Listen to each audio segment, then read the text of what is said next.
You canceled again. Not because you were ill, not because something came up, but because the thought of actually going outside felt, and you couldn't explain why, just too much. That moment has a name, and it goes far deeper than introversion. In this video, we're going to walk through 5 psychological forces that make home feel like the only safe place in the world. Point 2 is where things get uncomfortable because it explains why the more you avoid going out, the harder it becomes. Point 4 is the one most people never hear about. It connects your childhood home to the flat you refuse to leave today.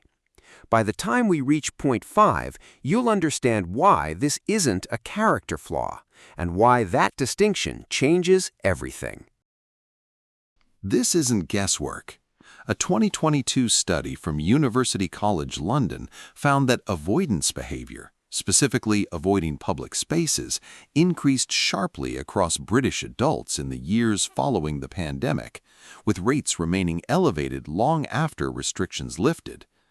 Separately, Mind UK reports that roughly 1 in 6 British adults experience anxiety severe enough to disrupt daily routines, and staying home is, by far, the most common coping strategy. What's happening inside that coping strategy is what we need to unpick. Point 1. The safety signal. It's a Tuesday evening in Salford. You've just got home from a shift. You close the door, drop your keys on the counter, and something in your chest, finally, unclenches. That exhale is not random.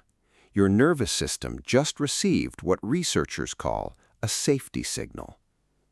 A safety signal is a cue that tells your threat detection system you're no longer in danger. For most people, home becomes the single strongest safety signal in their lives.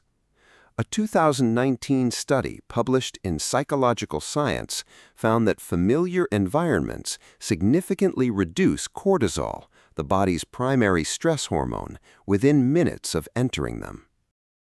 Here's the problem. The more reliably home delivers that unclenching, the more powerfully it trains your brain to contrast everything outside as a potential threat. Your front door doesn't just mean safety. Over time, it starts to mean escape.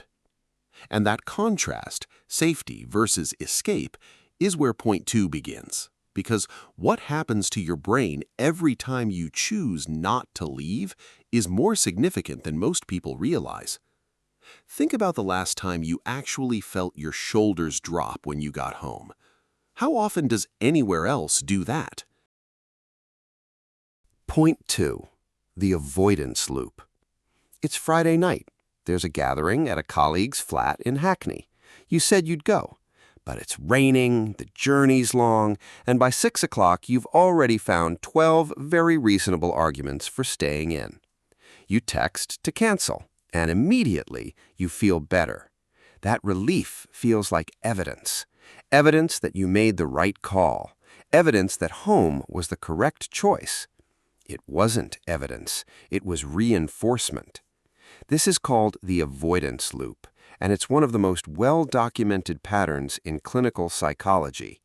When anxiety drives avoidance, and avoidance delivers relief, the brain logs that relief as proof the threat was real.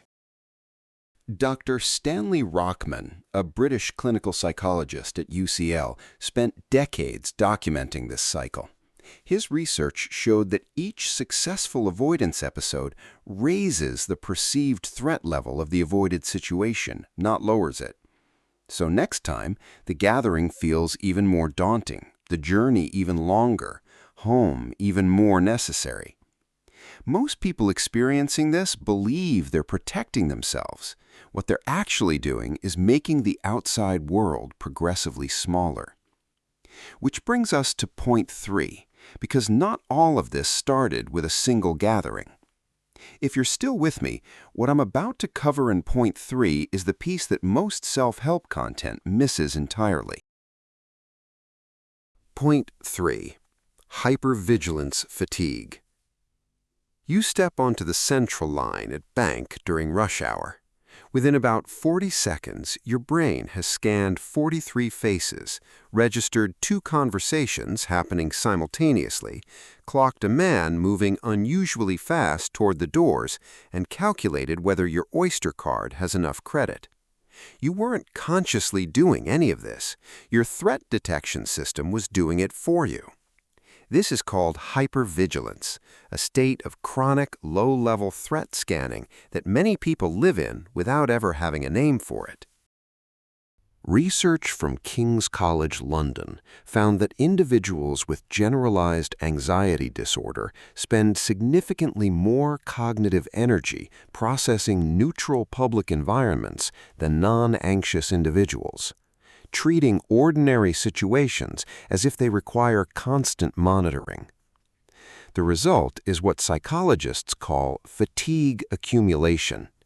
By the time a hypervigilant person gets home, they're not just physically tired, they're cognitively depleted in a way that's difficult to articulate. When someone says, "I just don't have the energy to go out," they're often not being lazy. They're reporting genuine neurological exhaustion from spending all day at high alert. Home isn't just comfortable. For a hypervigilant brain, home is the only place that doesn't cost anything. Now, where does that hypervigilance come from? Point 4 answers that, and it might surprise you. Here's something worth sitting with. The places that exhaust you most aren't always the most dangerous. They're often just the most unpredictable. Point 4. Attachment and the original safe space. There's a child in a flat in Birmingham. Every evening at 5:30, a parent arrives home. The lock turns, footsteps in the hall, the smell of something cooking. The world organizes itself around that return. That child learned, without being taught, that safety is a place you return to. John Bowlby, the British psychiatrist who founded attachment theory, argued that our earliest experiences of safety form internal working models, mental templates we apply to the world for the rest of our lives.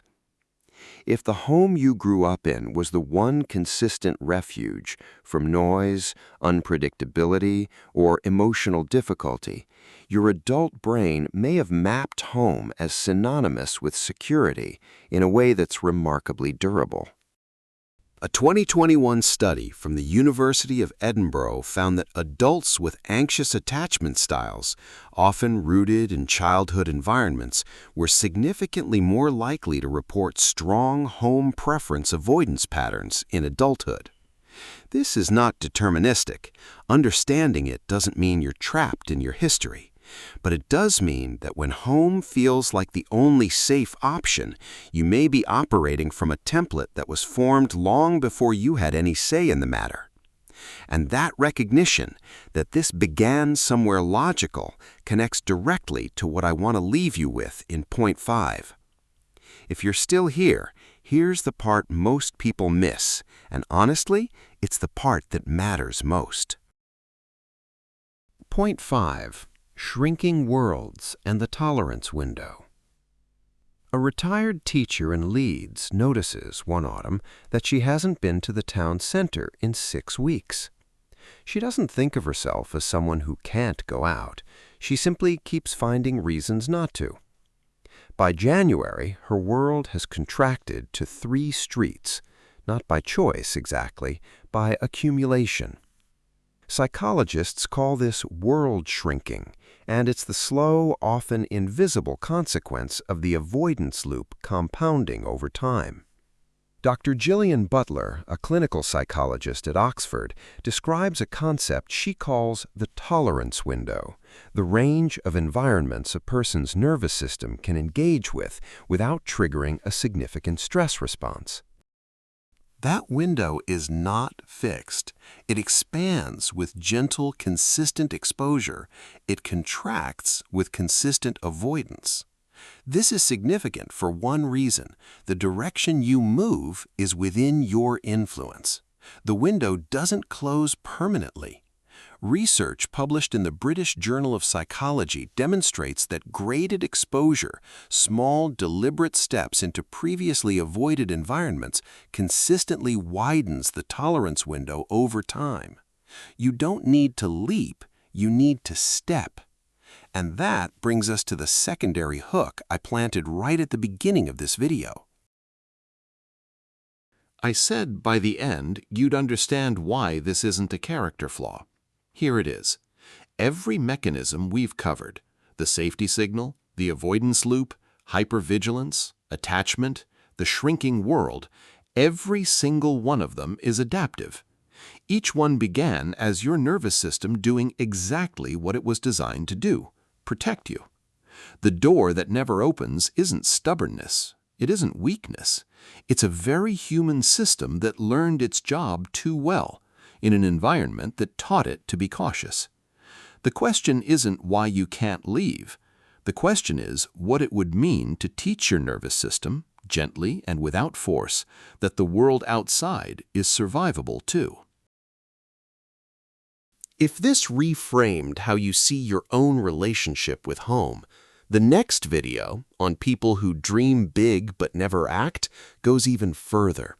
And it's the one most people message me about, because the psychological overlap is more significant than you'd expect. Subscribe if you want that kind of thinking every week. It won't always be comfortable, but it will always be honest. One question before you go. Which of these 5 patterns do you recognize most in yourself? Drop the number below, genuinely curious which one lands hardest.